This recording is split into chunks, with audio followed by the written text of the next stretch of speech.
Good afternoon class LKG.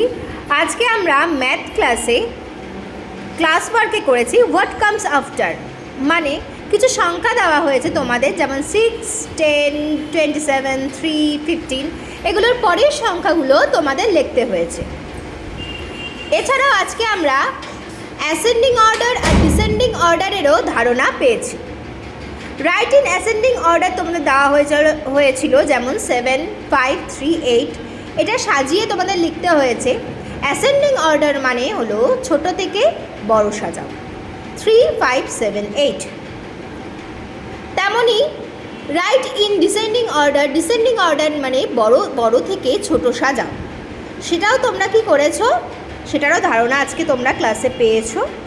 আর 7, 4, 3, 6, এটাকে descending অর্ডারে 7, 6, 4, 3 এটা তোমরা লিখেছো।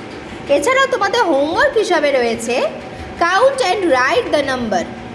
তোমাদের আমি খাতার মধ্যে কিছু জিনিস এঁকে দিয়েছি, সেটা তোমরা কাউন্ট করবে, কাউন্ট করে সংখ্যাটা কী সেটা লিখবে, আর সংখ্যাটা বানান করে স্পেলিংটা ঠিক করে পাশে লিখবে।